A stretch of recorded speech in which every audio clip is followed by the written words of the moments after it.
becoming real in any way. What you are using to create a fantasy is constantly negating the fantasy. Continuing, the voice of the Holy Spirit is weak in you. That is why you must share it. Do you see that? By sharing it, you strengthen it. By sharing it, you embody it. By sharing it, you energize it in your life, in your awareness.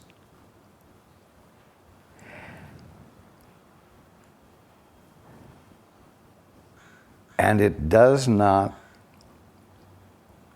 remain successfully hidden out of sight, therefore out of mind, and bind you to total ignorance, you might say.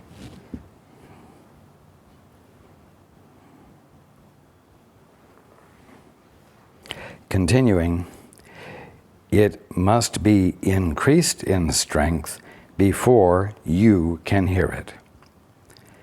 It is impossible to hear it in yourself, while it is so weak in your own mind, or shall I say so blocked in your own mind. It is not weak in itself, but it is limited by your unwillingness to hear it.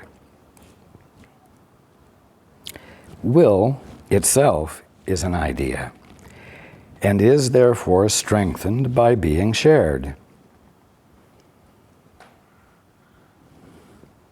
You remember I mentioned that at the beginning of each gathering, Paul says, "Thy will, not mine, be done." And let the reign of divine truth, life, and love be established in me and rule out of me all self-will. There is will in both operating systems. In the ego operating system, you think it's yours.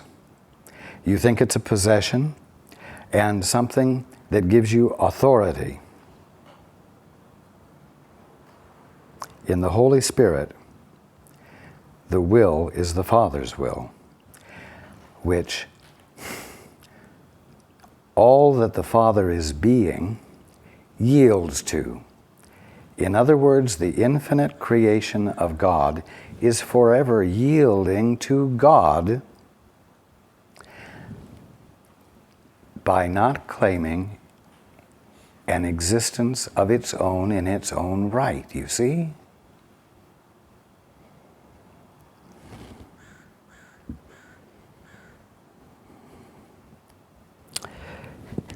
Will, continuing, will itself is an idea, and is therefore strengthened by being shared.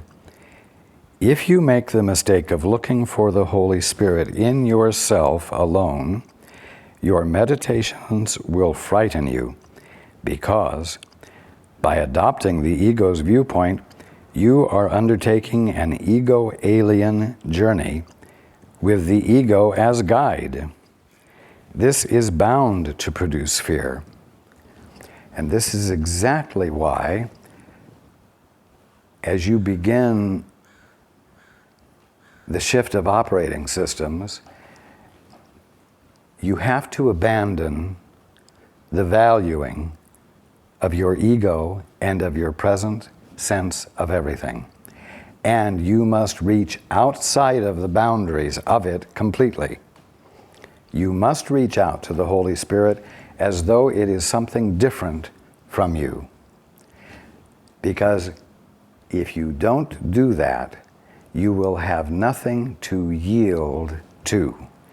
And yielding is the essential means of breaking the dream of isolation and waking up. Continuing. Delay is of the ego because time is its concept. Delay is obviously a time idea. Both time and delay are meaningless in eternity. In other words, in the other operating system. We have said before that the Holy Spirit is God's answer to the ego. Everything of which the Holy Spirit reminds you is in direct opposition to the ego's notions, because true and false perceptions are themselves opposed. Now listen to this. The Holy Spirit has the task of undoing what the ego has made. Uh-oh. Uh-oh. So your egos have been put on notice. But you must understand this so that you don't approach the Course thinking that what it's going to uncover to you is going to be helpful to your ego. If that's clear to you, then you will be able to more clearly see that the Course is going to help you shift operating systems whereby you become free of illusions. How? By coming into the conscious, clear experience of your real mind. And that is not a frightening proposition. You can swallow that. You can embrace that. And you can dare to explore that.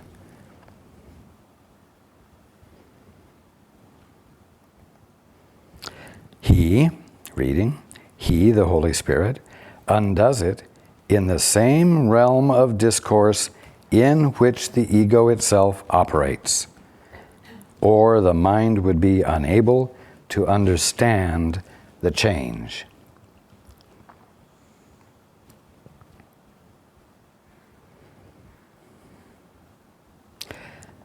Divine love always has met and always will meet every human need. In other words, divine love meets you right where you are, right where the human need is. Right in the same realm of discourse in which the ego itself operates. So rather than trying to escape the world and the universe, let the Holy Spirit in, right where the need is, right where the world seems to be.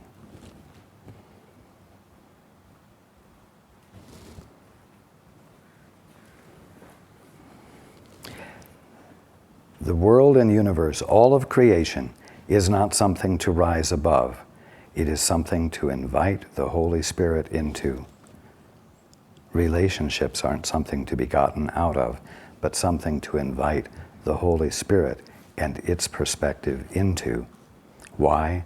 So that you might be able to share it with your brother and strengthen it by the sharing.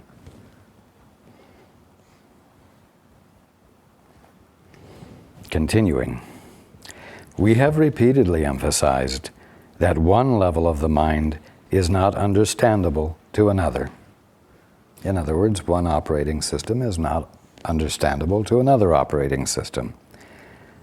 So it is with the ego and the soul, with time and eternity.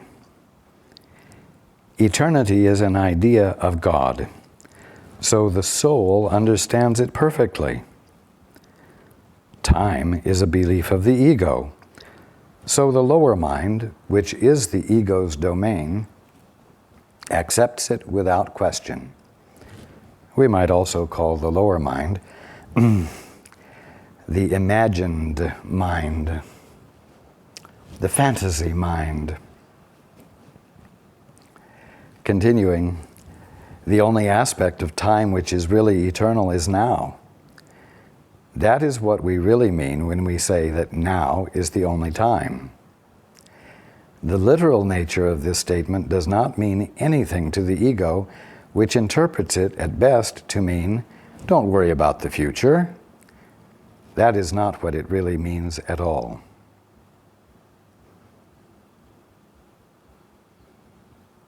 Now is the present. The presence. The present is where presence presents itself, where God bees.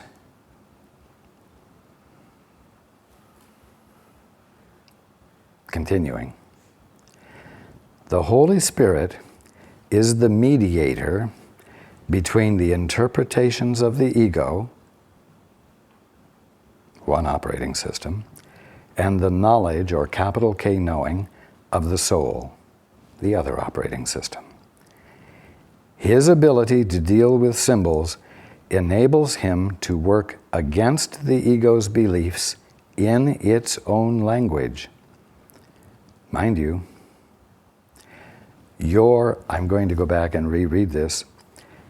Your real mind is the mediator between the interpretations of your fantasized mind and the knowledge of the soul.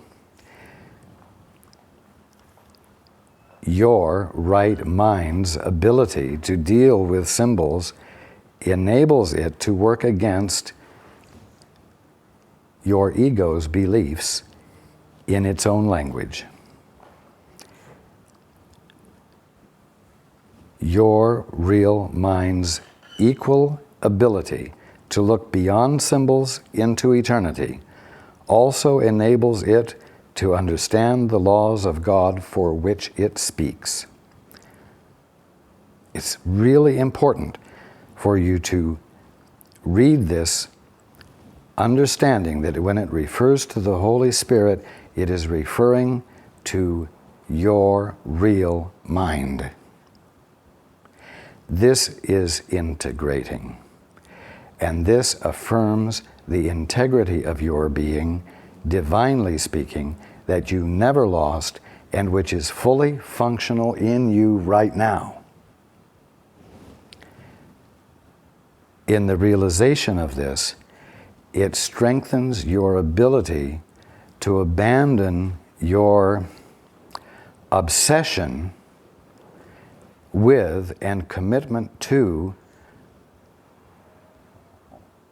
the mutually agreed upon definitions, the infrastructure, the operating system of the ego.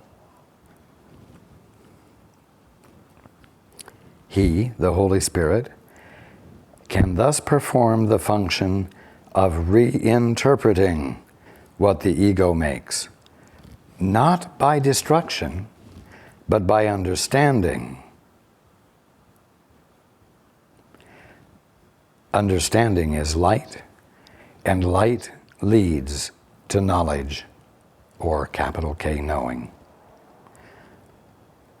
The Holy Spirit, your real mind, is in light because He, it, is in you who are light. You see, you are light. But you yourselves, from the ego's vantage point, do not know this. It is therefore the task of the Holy Spirit to reinterpret you on behalf of God. And what it doesn't say here is, to you. That's the way sanity returns. When your real mind, your capital S sanity, reinterprets your delusions to you and leaves you with understanding, and thus brings about reintegration.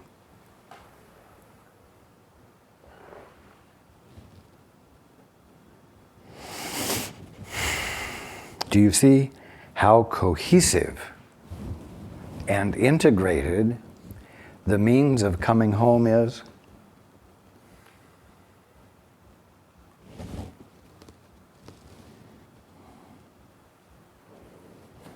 The essence of what you divinely are becomes the building block. Becomes the building blocks of your awakening. That's integrity, and that's love. And it requires you to be willing to honor something in you beyond your current limited definitions of yourselves. And to the degree that you acknowledge and value the something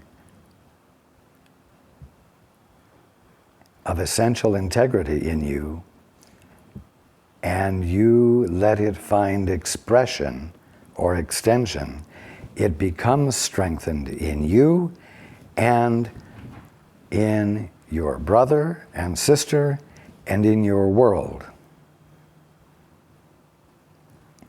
because there are no private thoughts. You're not tiny, and you're not separated, and therefore the essential you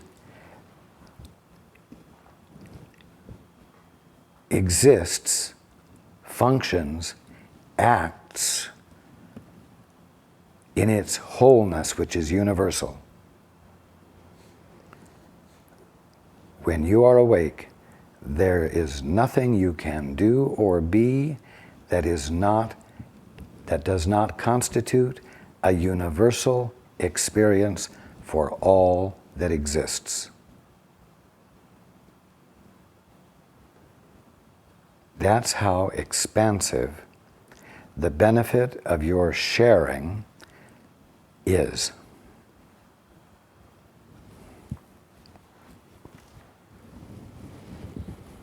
Continuing. You cannot understand yourselves alone. This is because you have no meaning apart from your rightful place in the sonship and the rightful place of the sonship in God. Another way of saying this is what was said earlier, that you have no meaning separated from your Father. Denying your Father, existing separate from your Father, causes you not to be a son or a daughter. It causes you to lose the experience of your identity. And without identity, you are meaningless. You see? You cannot understand yourselves alone. This is because you have no meaning apart from your rightful place in the sonship and the rightful place of the sonship in God. This is your life, your eternity, and yourself. It is of this that the Holy Spirit reminds you.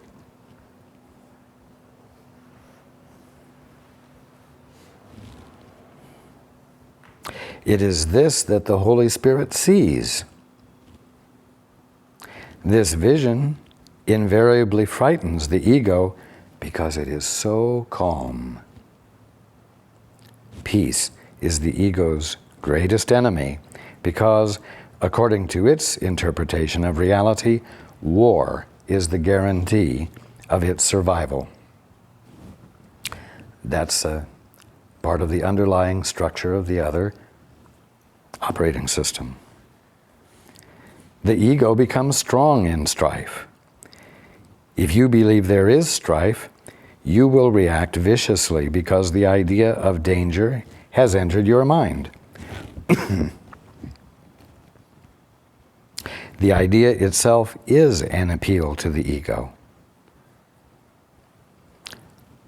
But listen to this. The Holy Spirit, your real mind, is as vigilant as the ego to the call of danger, opposing it with his strength, just as the ego welcomes it with all its might. So if there's any question in anybody's mind about whether there's a difference between right and wrong, or that it's just a matter of one man's meat is another man's poison, let us no longer be confused about this. There is right and wrong. There is that which is opposed to something else, between which a choice has to be made.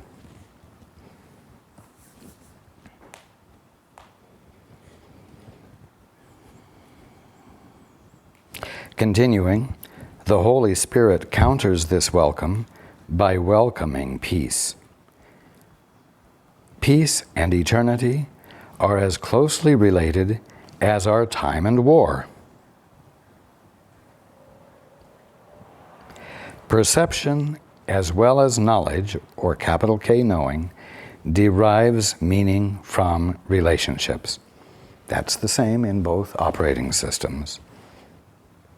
Those which you accept are the foundations of your beliefs, the infrastructure, the operating system.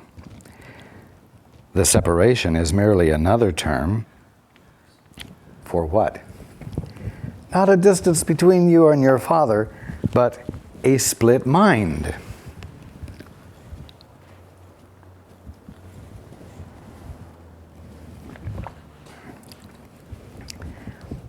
It's one part of you separated from another part of you by a conscious act of denial of the part that's being left out in the cold, the part that's being ignored. That's the separation. It's not really a separation from God. It's a movement from the clear experience of reality into a purely fantastic, imagined experience.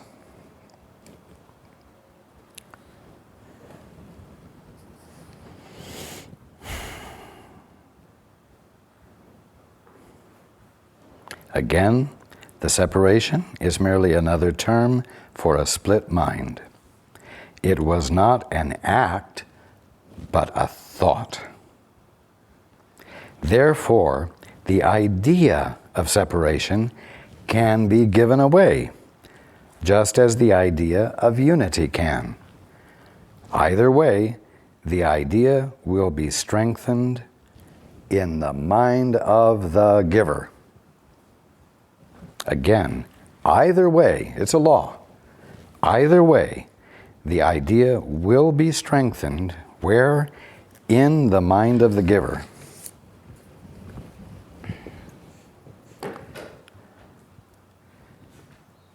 Do you see why this needs to be addressed before we talk about,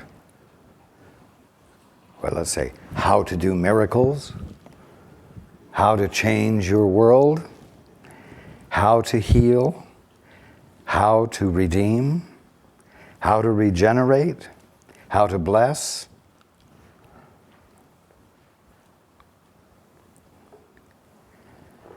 If you don't realize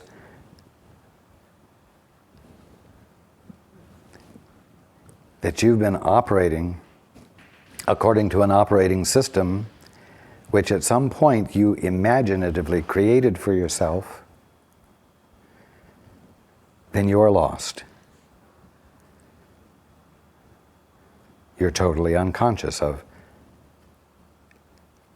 anything except the trap of the fantasy that you are consumed by.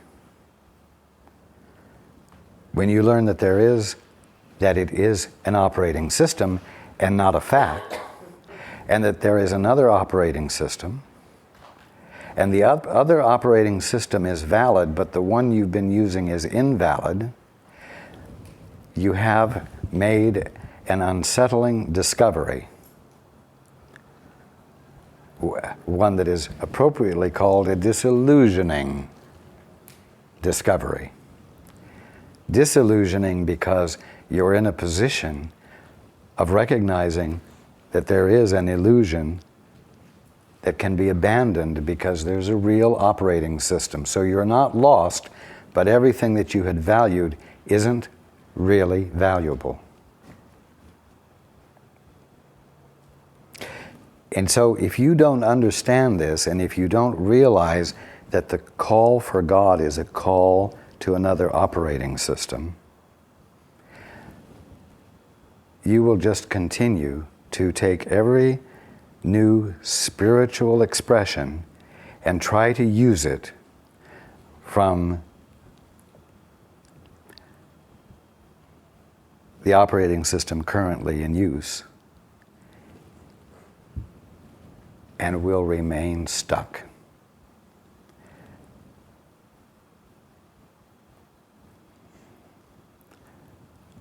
What we're uncovering here is the fact that there are two operating systems going on in you.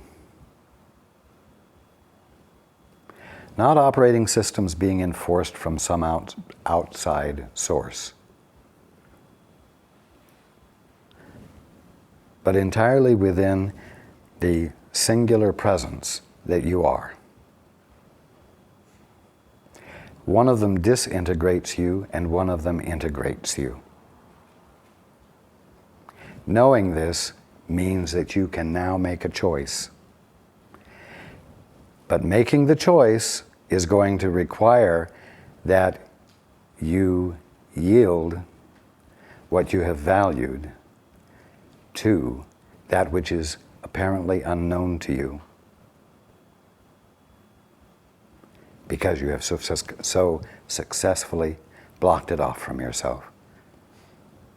But now you know the direction to move in, and you know that the Holy Spirit is your own real mind, and that therefore any exploration into it will constitute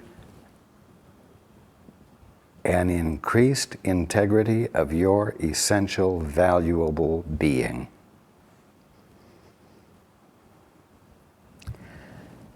So now you know what needs to be addressed. And in the addressing of that successfully, by persistence, until the connection is made, and then the broadening of the connection, you will find through the reinterpretation of everything that you've been aware of by the Holy Spirit, by your real mind, you will shift operating systems.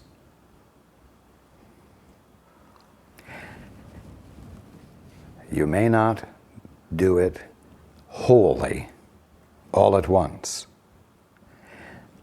You may do it as Paul does it, frequently, but not all the time. But every moment you spend connected to the Holy Spirit, your real mind,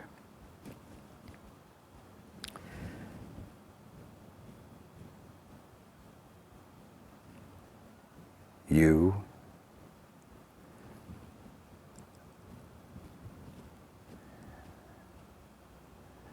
find yourself extending, giving, sharing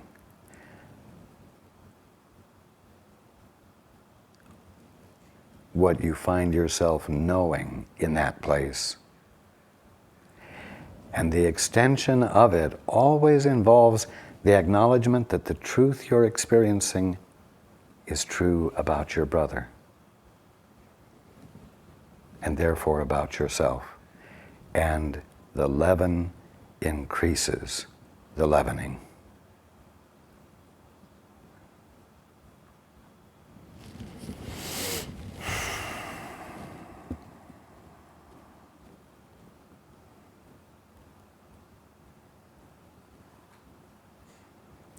Continuing, you, from the old operating system, let your mind misperceive. But the Holy Spirit, your real mind, lets your mind reinterpret its own misperceptions. Now that's called education.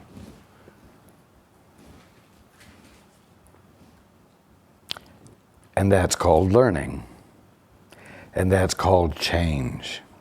And that's called redemption. Continuing, the Holy Spirit is the perfect teacher. Can you imagine a teacher more perfect for you than yourself with a capital S?